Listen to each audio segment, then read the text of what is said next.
Bismillah, Assalamualaikum warahmatullahi wabarakatuh. Alhamdulillah, wassalatu wassalamu ala rasulillah wa ala alihi wa ashabihi wa man tabi'ahum bi ihsanin ila yaumil amma ba'd. Para santri, santriwati rahimakumullah kelas 8. Kita lanjut ke pertemuan yang ke-11 pelajaran ilmu pengetahuan sosial. Yang akan kita bahas pada pertemuan kali ini adalah perbedaan agama, budaya, suku, dan pekerjaan serta peran dan fungsinya. Ya. Nah, pluralitas masyarakat Indonesia. Apa itu pluralitas? Pluralitas adalah keperbedaannya. Keberbedaan, beragam-ragam, bermacam-macam, variasi. Itu pluralitas. Akan tetapi semboyan kita adalah Bhinneka Tunggal Ika, yaitu berbeda-beda tapi tetap satu. Itu maksudnya. Dalam artian budayanya. Ya, dalam artian adalah budaya. Budaya di Indonesia ini sangat banyak sekali. Karena budaya itu ada dan tercipta dari setiap daerah. Dan daerah itu di Indonesia kan sangat banyak. Dari Sabang sampai Merauke ya, di kita di Indonesia ini sangat banyak sekali. Dan beragam.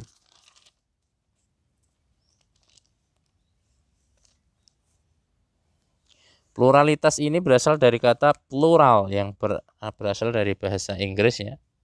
Plural yaitu jamak. Ya. Masyarakat Indonesia ini disebut juga multikultural. Selain pluralitas juga multikultural. Terdapat banyak culture. Culture itu kebudayaan. Ya.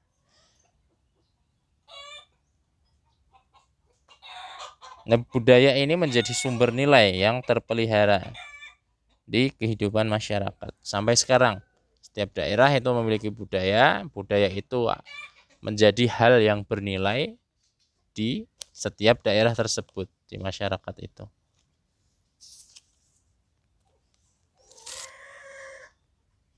Nah, yang pertama adalah perbedaan agama ya.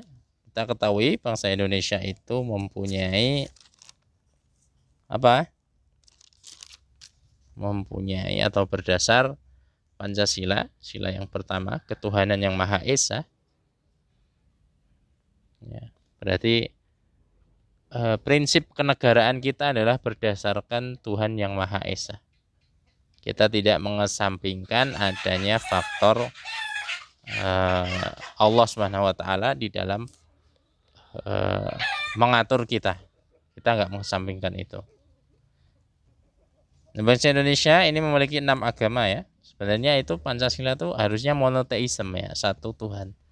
Tapi yang diakui di Indonesia ada 6 agama ya.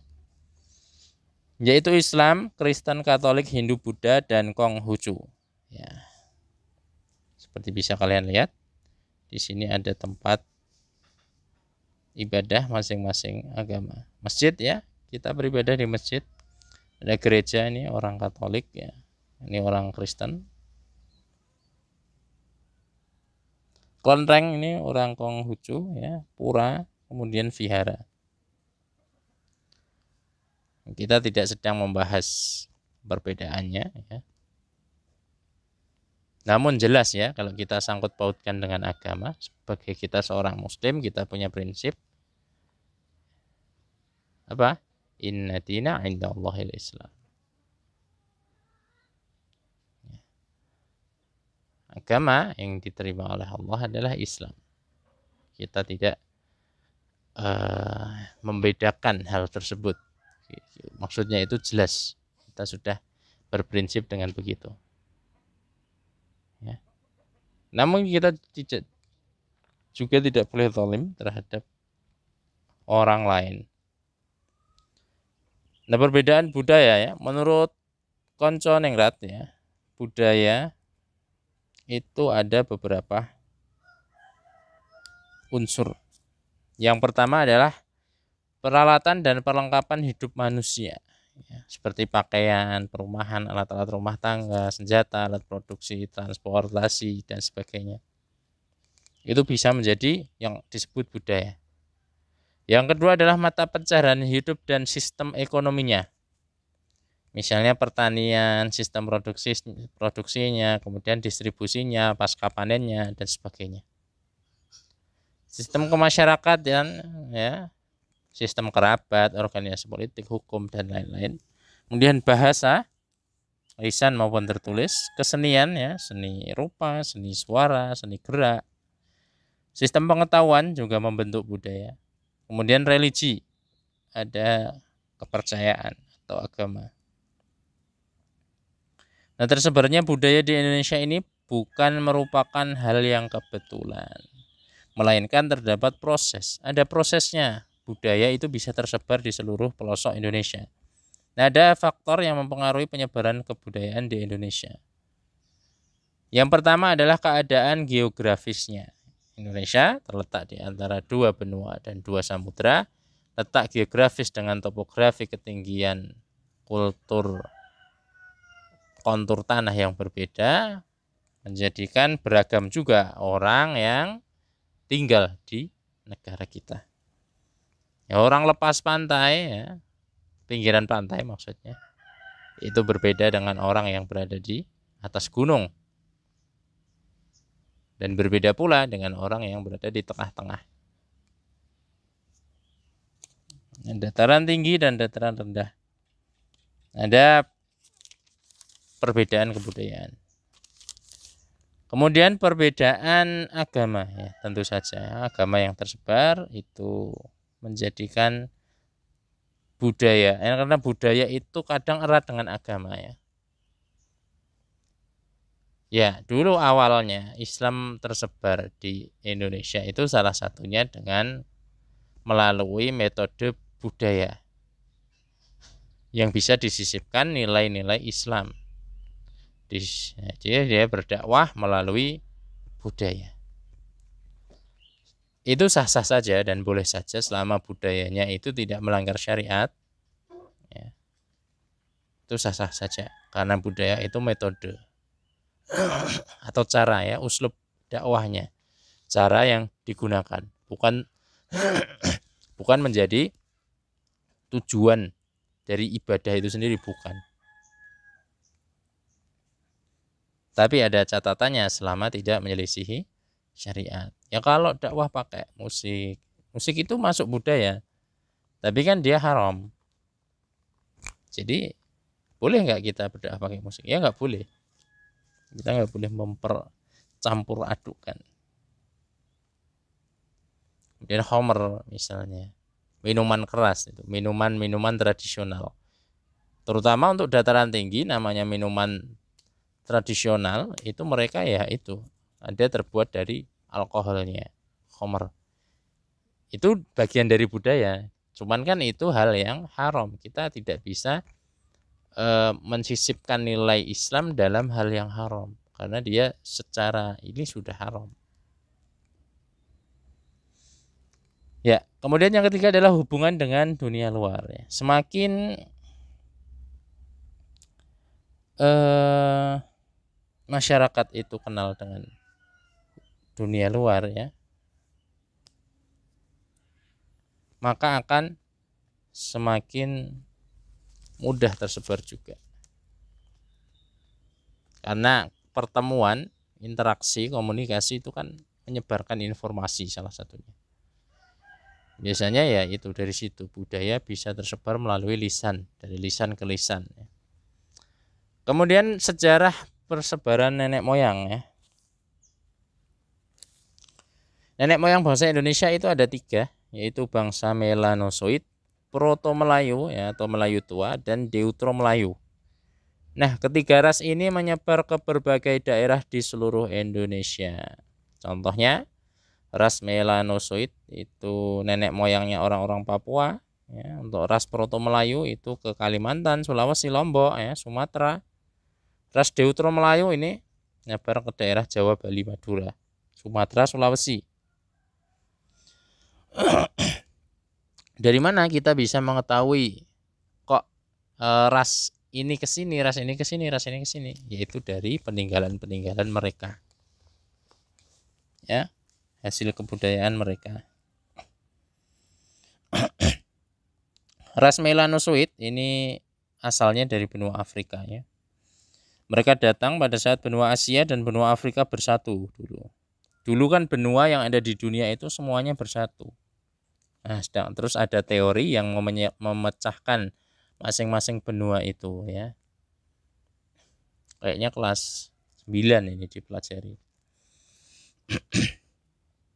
Ada beberapa teori yang menyebabkan benua itu terpecah. Ini salah satunya mungkin karena tektonik ya. Ada pergeseran dari bentuk bumi.